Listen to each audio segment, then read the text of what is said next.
пен мысық неге араз? Ертеде ит пен мысық өте тату болған екен. Екеуін де адам асырап, үйінде ұстапты.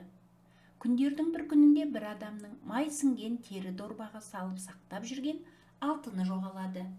Қанша іздесе де табылмайды. Алтыннан айырылған адамның күйі тайып, жүдеулене бастайды. Тапқан таянғаны ішіп жеуге жетпеуге айналады. Мұны көрген ит пен мысық қатты қынжылып, қожасының жоғалған алтынын іздеуге кіріседі. Екеуі ой-қырды аралап, бармаған жері, баспаған тауы қалмайды.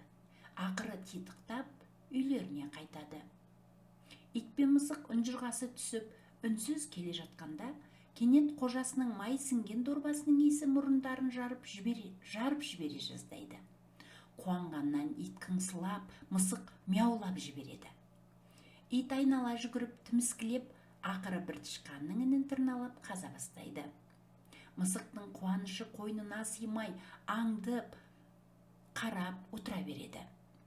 Ит көп азаптанып, тышқан інінің түбіне жетсе, алтын салынған майлы дорбаны тышқан тығып қойған екен. Ит: "Мынаны көрдің бе?"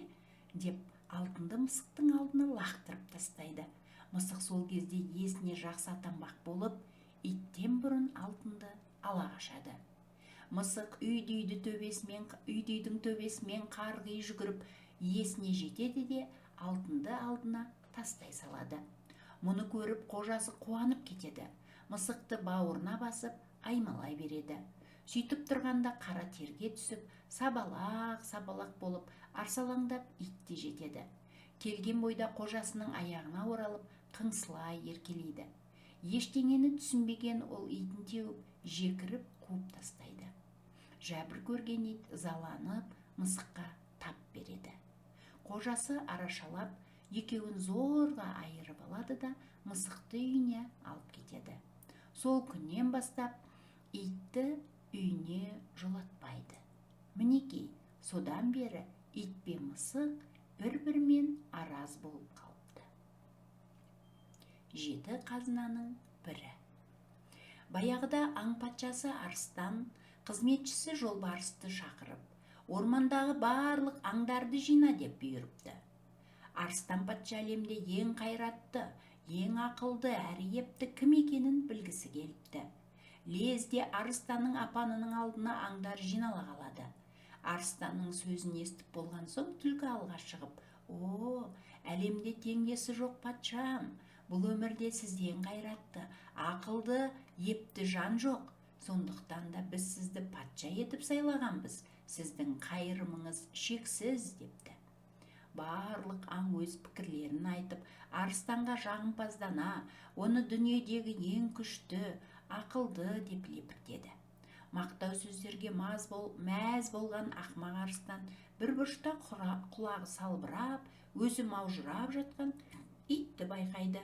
Дереу гүрілдеп итке төне түседі. "Ей, сен оңбаған, мыналардың не айтып жатқанын естіп отырсың ба өзі? Неге сен үн қатпайсың?" дейді. Ит салмақты қалпын бұзбастан: "Сен бе едің? Сонша неге орманды басыңа көтересің? Менің де сені бақтап басыруым керек пе?" деп басын көтерместен тәкаппарлана қарсы сөйлейді.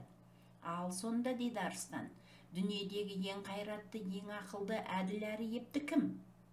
"Мен үшін дүниеде қайратты әрі ақылды ол тек адамзат." Арыстан одан бетер ысқырып, дереу жолбарысқа: "Иттігін жасап, адамды мадақтады. Біздің арамызда оған бұдан былай орын болмауға тиіс. Дереу арамыздан алыстатыңдар" депті күндей күркіреп. Бұл сөзден соң ит мүлде көңілі қалып, олардың арасынан бір жолата құйрық үзіп кете барған екен. Содан бері ит адамның досы, көмекшісі болыпты. Бертін келе ит 7 қазынаның бірі деген қанатты сөз қалыптасыпты. Келесі тыңдайтын аңыздарыңыз Қызыл жыланның үңгірі. Ертеде бір аңшы тау арасымен келе жатып, бір үңгірді көреді. Аңшының аты аңшы. Үңгірге үңіліп қараса, сұлулығын сипаттауға тіл жетпейтін бір қыз үңгір ішінде тырдай жалаңаш боп отыр екен. Таң қалған аңшы қызға сырт киімін шешіп беріп, киіндіріп, атының артына салып, ауылына алып келеді. Қызбен көңіл қоспақ болып ниетін білдіреді. Қыз келісімін беріп, көне кетеді. Бірақ, дейді қыз, менің бір ғана шартым бар. Көнсең сендікпін, көнбесең мені қоя бер. Шартың не, дейді аңшы. Сонда қыз, мен барлық жұмысты жасаймын, бірақ тандырға нан жаппаймын, дейді. Аңшы бұл шартына көніп, қыз екеуі үйленеді. Бір күні аңшы түн ортасында оянып кетсе, қасындағы әйелі жоқ. Азанда тұрып қараса, шелектердегі судан түк қалмаған.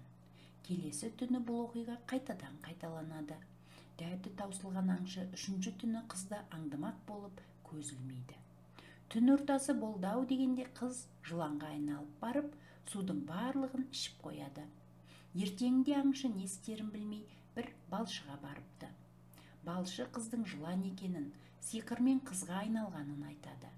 Сөйтіп, аңшы бұл пәледен қалай құтылатынын білмей, басы әбден қатады.